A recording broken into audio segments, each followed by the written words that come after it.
Okay, sini tengok macam mana teacher buat tau. Boleh? Okay. Nampak tak muka teacher? Nampak? Okay, pastikan muka teacher senyum bila teacher sedih. Okay? Okay, sebelum kita mula, berdiri. Lepas tu saya tarik nafas 3 kali tau macam ni.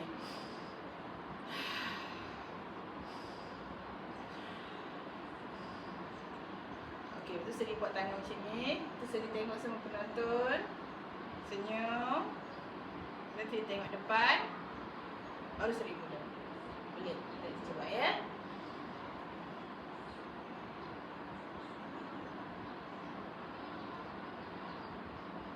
Assalamualaikum warahmatullahi wabarakatuh. Yang berusaha Tuan Pengerusi Majlis, barisan hakim yang arif, lagi bijaksana, guru-guru serta rakan-rakan yang saya hormati. Sabar, pendek perkataannya, namun berat untuk melaksanakannya. Syukur mudah diucapkan, namun sukar diamalkan ketika ditimpa ujian. Hari ini, izinkan saya membawa tuan-tuan dan puan-puan menghayati kisah seorang Nabi yang kehilangan banyak nikmat, tetapi tidak pernah kehilangan imannya. Baginda ialah Nabi Ayub alaihissalam. Nabi Ayub alaihissalam ialah seorang Nabi daripada keturunan Nabi Ibrahim alaihissalam. Allah Subhanahu Wa Taala mengurniakan kepada baginda pelbagai nikmat.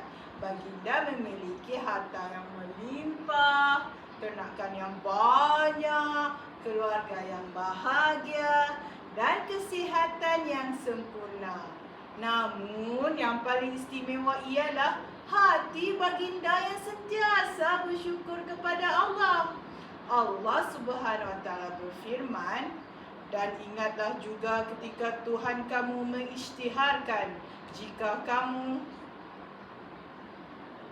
swab yang seterusnya. Mana isi kedua? Yang tu. Okey. Jika kamu bersyukur, nescaya aku akan menambahkan nikmat kepadamu. Surah Ibrahim ayat 7. Maksudnya, Allah akan menambahkan nikmat kepada hamba-Nya yang sentiasa bersyukur.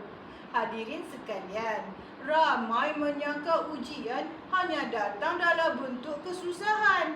Sebenarnya, kesenangan juga adalah ujian. Allah ingin melihat adakah kita semakin dekat kepadanya atau semakin lupa kepadanya. Nabi Ayub menggunakan setiap nikmat yang dikurniakan Allah untuk beribadah, membantu orang miskin dan berdakwah kepada kaumnya. Pengajarannya, apabila kita diberikan kesihatan, harta dan kejayaan, janganlah kita menjadi sombong atau lupa kepada Allah. Pada hari ini, ramai yang memiliki kemewahan tetapi lalai menunaikan solat, enggan bersedekah dan lupa bersyukur. Nikmat yang tidak disyukuri boleh menjadi sebab hilangnya keberkatan dalam hidup. Allah ingin mengangkat derajat Nabi Ayub ke tempat yang lebih tinggi. Lalu bermulalah ujian demi ujian. Harta Nabi Ayub musnah. Ladang yang luas tidak lagi menghijau. Ternakan unta, kambing, lembu pun sudah tiada. Rumah yang dahulu dipenuhi gelak tawa menjadi sunyi. Baginda pula kehilangan anak-anak yang sangat disayangi.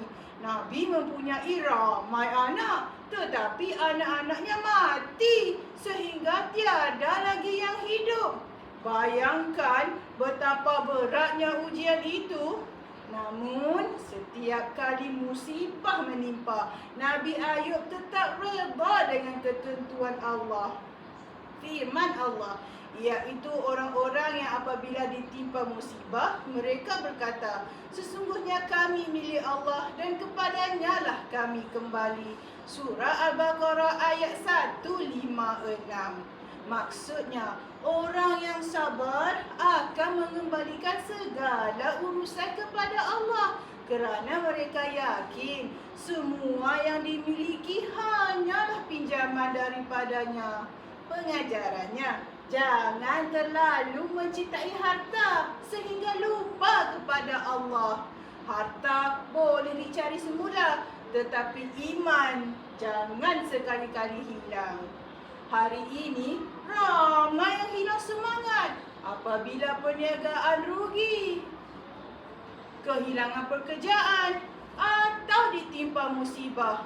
Kisah Nabi Ayub mengajar kita bahawa kehilangan harta bukan alasan untuk kehilangan iman. Hadirin yang saya hormati, selepas kehilangan harta dan keluarga, Allah menguji Nabi Ayub dengan penyakit. Penyakit itu berpanjangan sehingga masyarakat menjauhkan diri daripada baginda.